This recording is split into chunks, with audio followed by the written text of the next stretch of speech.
दवाई कहो, ये रसायन है, एक नवी कैटेगरी रसायन। और रसायन भी कई तरह के होंगे ने।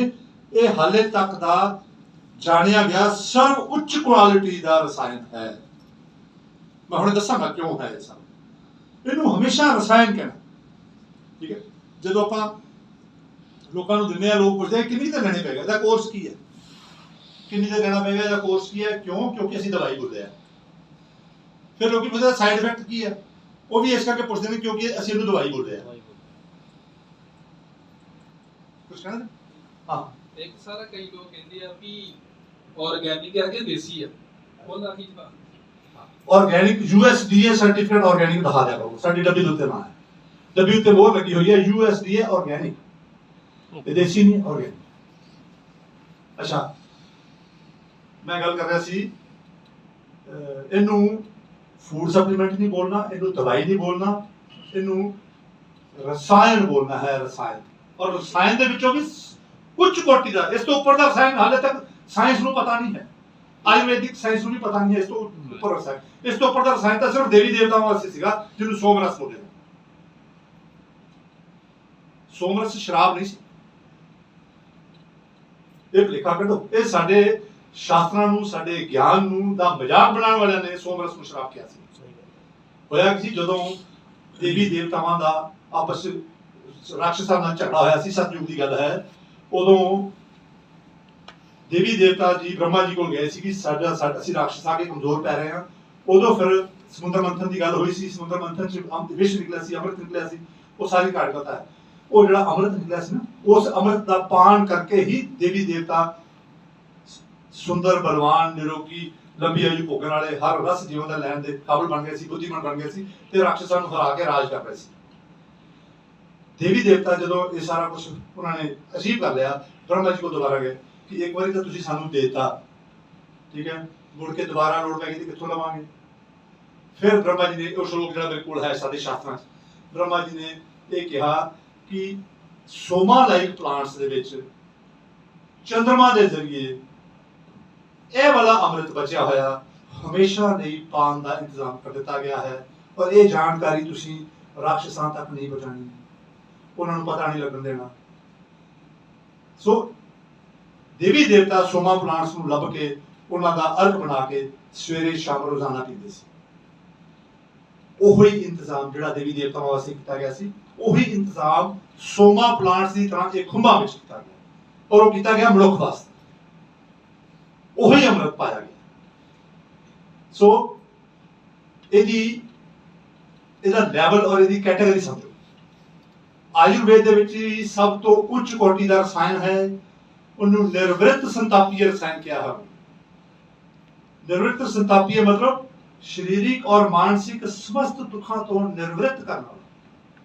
इत्थे वो किसी बीमारी का नाम ही नहीं ले रहे, और असीं जो फील्ड च जाते हैं, असीं की करते हैं, फलानी बीमारी च काम करेगा, फलानी बीमारी च काम करेगा, फलानी बीमारी च काम करेगा, ये सारियां बीमारियां च काम करेगा। अलग अलग बीमारियां की वजह नाल नतीजे अलग अलग होंदे ने, ते रिफ्लैक्शन अलग अलग होंदे ने। इस करके सानू थोड़ी जी डिस्कशन करनी पैंदी है, पहचान करनी पैंदी है, पर एक काम सारी बीमारियां च करेगा, सारी बीमारियां। फिर सवाल उठता मन विच, इक्को प्रोडक्ट सारी बीमारी च किवें काम कर सकदा? वो भी ख्याल इस गल तो उठता है कि असं इन्हूं दवाई बनानी, क्योंकि दवाई तो जिस एक आ बीमारी आ दवाई, आ बीमारी की आ दवाई, असीं जे इन्हूं दवाई कह दिता कि असीं इन्हूं बण दिता, असीं इन्हूं छोटा कर, ये दवाई नहीं है भाई, ये एक सपोर्ट है। सपोर्ट की दुनिया की सब तो बेहतरीन डॉक्टर, दुनिया का सब तो बेहतरीन डॉक्टर साडा इम्यून सिस्टम, उन सपोर्ट करने वाला दुनिया का सब तो बेहतरीन रसायन, पर सानूं रसायन पता ही नहीं होंदा। सो पहला रसायन समझिए।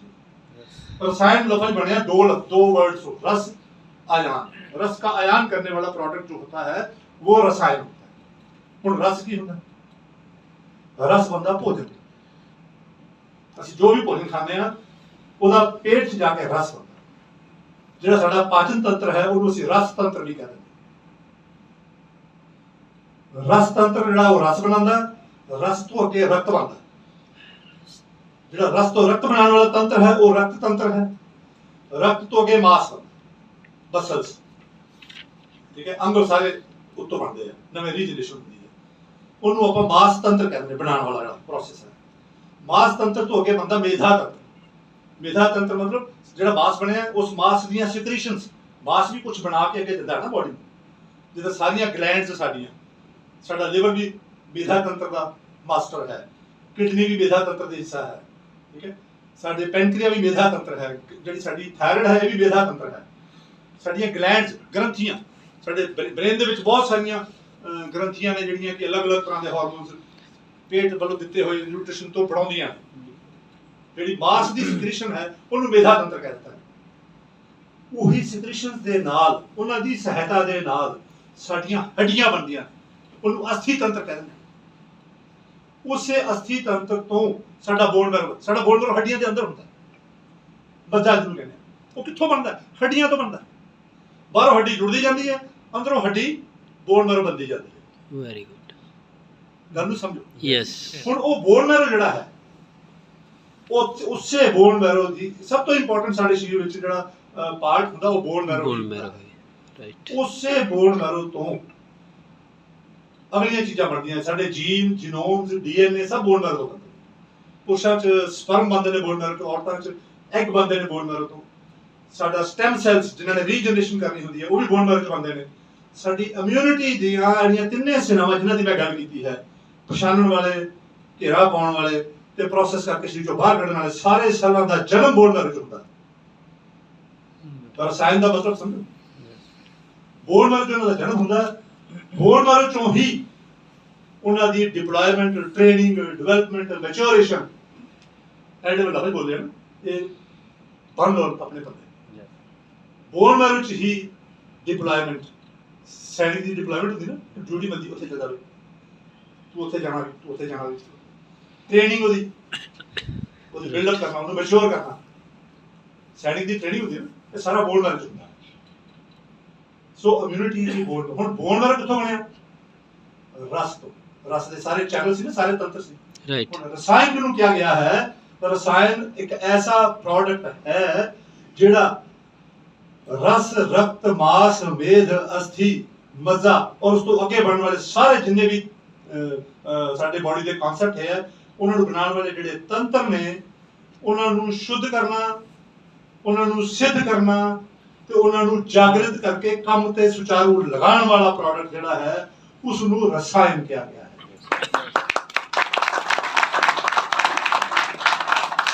ਹੁਣ ਅਸੀਂ ਇਮਿਊਨਿਟੀ ਵੀ ਸਮਝ ਲਈ ਕੀ ਹੁੰਦੀ ਹੈ, ਅਸੀਂ ਰਸਾਇਣ ਵੀ ਸਮਝ ਲਿਆ ਕੀ ਹੁੰਦਾ।